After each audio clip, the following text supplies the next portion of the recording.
all to the glory of God. Sabbath School Spoken Word, 1 Corinthians chapters 8 to 10.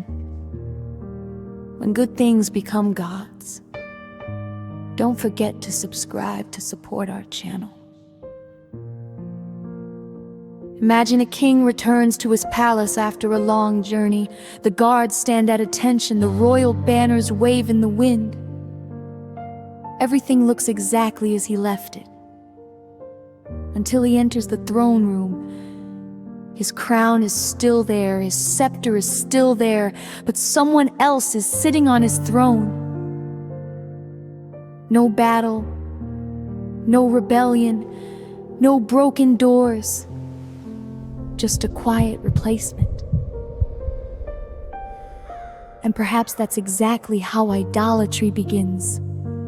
Not when we stop believing in God, but when something else quietly takes the place that belongs to Him alone. Success, comfort, recognition, money, even ministry. The question isn't whether we worship. The question is who sits on the throne of our hearts. Because every heart has a throne, and every throne has a king. Paul writes to believers living in Corinth, a city filled with idols, competing loyalties, and daily temptations. Yet beneath the practical questions they asked was a deeper issue. Would they use their freedom for themselves, or would every part of life bring glory to God?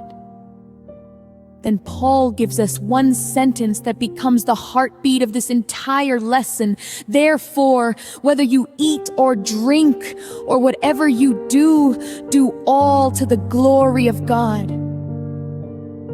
1 Corinthians chapter 10, verse 31. Whatever you do, at home, at work, at church, online, alone with others, everything for His glory. But how do we live like that? Paul answers, one story at a time. When knowledge forgets to love, it started with an argument. Some believers knew that idols were nothing. Their theology was correct. Their understanding was accurate. But Paul saw a danger they couldn't see. He writes, knowledge puffs up, but love edifies. 1 Corinthians 8:1, knowledge can fill the mind. Love changes the heart. Knowledge asks, what am I free to do? Love asks, will what I do help someone grow closer to Jesus? The lesson reminds us that Christian liberty must always be guided by love and concern for fellow believers, especially those whose faith is still growing. Imagine walking across a bridge with a child who is afraid. You know the bridge is safe. The child doesn't. Love doesn't laugh at the child's fear. Love slows down. Love reaches out a hand. Love walks at the child's pace. That's what Christian maturity looks like. Not proving we're right, but helping someone else walk safely with Christ. So let me ask you, has your knowledge made you more loving or simply more convincing? Then Paul does something remarkable. He stops talking and starts living the lesson. As an apostle, he had the right to receive support for his ministry, yet he chose to lay aside that right so that nothing would hinder the spread of the gospel in Corinth. The lesson presents Paul as an example of self-denial for the sake of winning others to Christ. Picture him by day. His hands are stitching tents. By evening, those same hands are lifted as he preaches Christ. He could have demanded comfort. Instead, he chose sacrifice. Because people mattered more than privileges.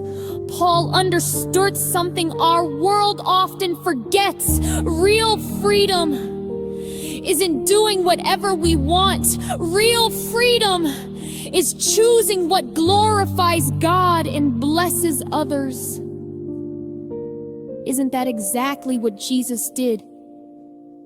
He had every right to remain in heaven, yet he came, he served, he suffered, he gave everything so we could have life.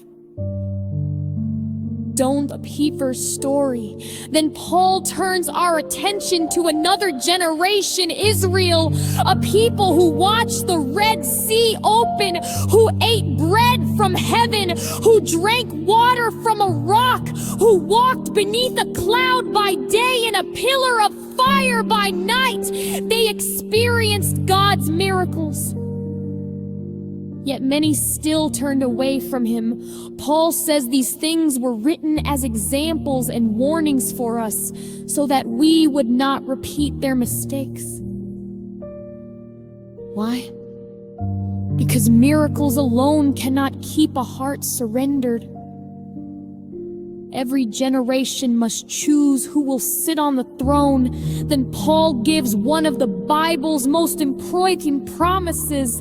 God is faithful, who will also make the way of escape. 1 Corinthians 10:13. Notice, God doesn't promise a life without temptation. He promises his faithfulness. There is always a way back to him. Then Paul's voice becomes urgent. He says, "Therefore, my beloved, flee from idolatry." 1 Corinthians 10:14. Run! Why? Because idols rarely begin as evil things. They often begin as good things that quietly become ultimate things. A career, a dream, a relationship, success, even ministry. Anything that takes Christ's place becomes an idol, so don't negotiate with it. Don't excuse it. Run toward Jesus, because every step away from an idol is a step toward the one who gave his life for you.